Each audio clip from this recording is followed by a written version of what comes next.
La formation professionnelle, ça bouge tout le temps, n'est-ce pas? Et si la vraie révolution venait de là où on l'attend le moins? La RSE. Oui, la responsabilité sociétale des entreprises. On ne parle plus juste d'apprendre un métier, mais de construire un apprentissage qui a du sens, un apprentissage durable. Alors, voyons ensemble comment ça change la donne. Pour commencer, c'est quoi exactement la RSE en formation? Attention, ce n'est pas juste saupoudrer un peu de verre par-ci par-là. Non, non. C'est vraiment revoir toute la copie de A à Z. On intègre des principes sociaux, éthiques et environnementaux au cœur même de la machine. L'idée, c'est que la formation elle-même devienne un acte responsable. Et voilà, tout est dit dans cette phrase. L'objectif, c'est de dépasser la simple compétence technique. C'est un vrai changement de mentalité en fait.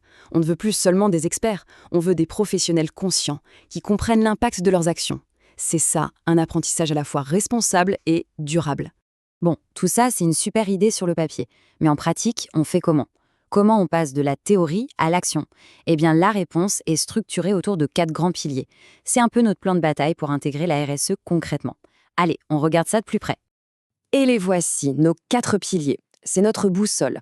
Il faut vraiment les voir comme un tout. Ils sont tous liés, ils se nourrissent les uns les autres. On a donc le respect de l'environnement, la dimension sociale, l'éthique et la gouvernance, et bien sûr l'impact économique. C'est cet équilibre qui fait que la démarche fonctionne. Alors, plongeons dans le premier pilier.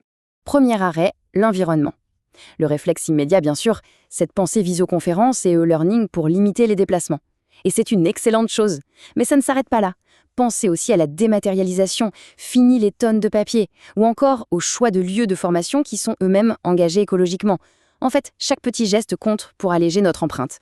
On passe au deuxième pilier, le social. Là, on met l'humain au centre du jeu. La question clé, c'est comment s'assurer que tout le monde a sa place.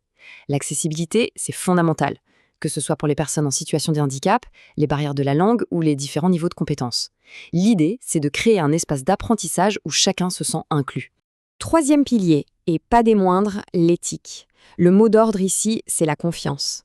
Ça commence par une transparence totale sur les objectifs. Et ça continue avec un respect absolu de la confidentialité des données des participants. C'est non négociable. Et puis, ça veut aussi dire bien choisir avec qui on travaille, s'entourer de partenaires qui partagent les mêmes valeurs. Et on termine avec le quatrième pilier, l'impact économique. C'est là que tout se connecte à la stratégie des entreprises. L'idée est assez simple mais puissante. Les compétences qu'on développe doivent servir une vision plus large. Elles ne sont pas juste utiles pour la personne qui se forme, elles aident toute l'organisation à avancer vers un modèle plus durable et responsable. Ok, on a vu le comment avec ces 4 piliers. Mais la question qui brûle les lèvres, c'est pourquoi? Pourquoi tout cet effort? Qu'est-ce qu'on y gagne, concrètement, autant pour la personne qui apprend que pour l'entreprise? Justement, parlons-en, parce que l'impact, il est bien réel, et il se joue à plusieurs niveaux, pour les apprenants comme pour l'organisation. En fait, c'est un véritable cercle vertueux. D'abord, les apprenants acquièrent des compétences en phase avec les enjeux actuels, des compétences responsables. Et quand on apprend des choses qui ont du sens, qu'est-ce qui se passe? L'engagement et la motivation grimpent en flèche. Forcément, ça rejaillit sur l'image de l'entreprise. Et la boucle est bouclée, on forme des professionnels prêts pour l'avenir.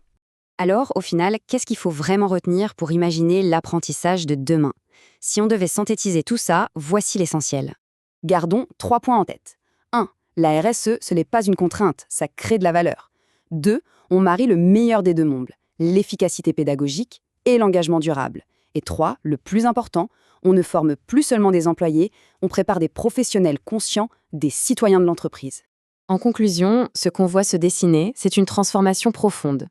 La formation n'est plus un simple outil technique, elle devient un véritable levier de changement. Un moyen de construire des carrières, oui, mais aussi de bâtir un futur plus juste et durable pour tous. La vraie question, ce n'est plus « faut-il y aller ?», mais plutôt « comment peut-on accélérer le mouvement ?»